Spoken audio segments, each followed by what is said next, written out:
Hello everyone. I hope you're having a wonderful day today. I've got a lot of beginners that are asking me questions, and my heart goes out to beginning orchid growers because I can very well remember all the questions that I had when I was a beginning orchid grower. You want to learn how to grow these things, and I can just fully understand that. So I thank you all for your questions and comments. Please keep them coming because it helps me to know what you want to see on my next video. So I had a lot of questions about this veil right here and this stringy stuff that you see on the roots. As you see, this orchid is really putting out a lot of new root growth now. And so this is a happy orchid. I wish I could tell you for sure what the stringy stuff is. I believe that it's just something that the roots need. It certainly isn't damaging the plant in any way. And as a matter of fact, it might be part of the root. There's so many things now that we're seeing when we're growing in water culture that we weren't used to seeing when we grew orchids in bark. So just because something is growing on your orchid does not mean that that's a bad thing.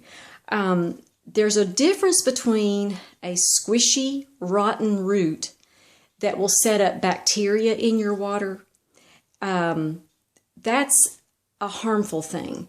But algae and moss and molds, I'm beginning to see that those are naturally occurring things in water culture. Let me explain. I live in Tennessee. And in this area of the country, there's a lot of moss. It grows everywhere, in my yard, on my roof, anywhere you set anything out. Mold is going to grow, and algae is going to grow, and so is moss. So the fact that it grows in the water, in my water culture, just really does not surprise me at all. Especially in my dendrobiums, I have noticed. Can you see how the water has a greenish tint to it?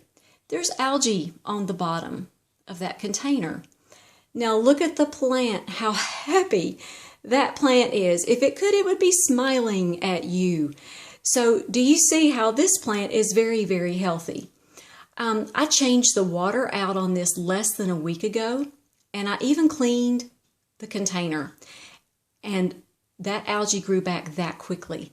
I am beginning to think it's a symbiotic relationship. I believe that the algae makes the orchid happy and the orchid makes the algae happy. So I'm just thinking that this is part of growing in water culture. Like I said, squishy, rotten roots, not good. You need to remove those.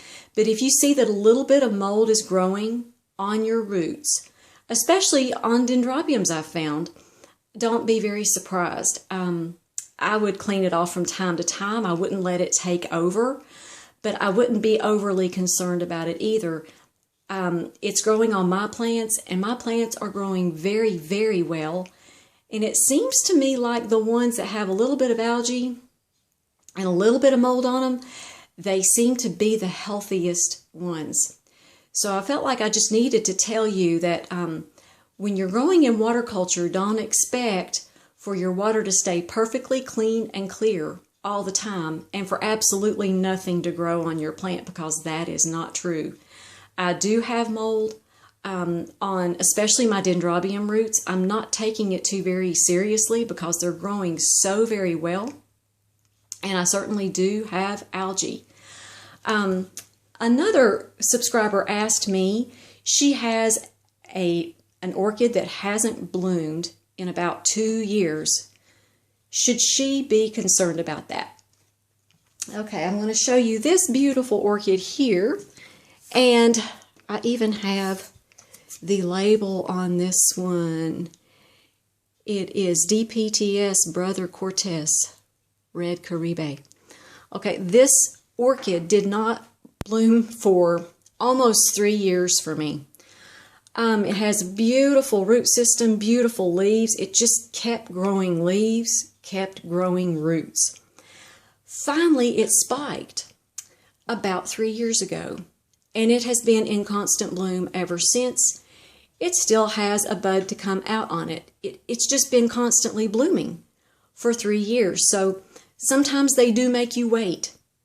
So your job is just to be patient, to do everything you can to make sure that the orchid is getting everything it needs, make sure it's getting enough sunlight, and water it, regularly.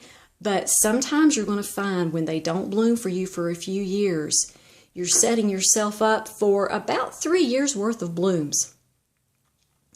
So you all have a great day and be highly favored, deeply loved, and greatly blessed. And we'll see you next time.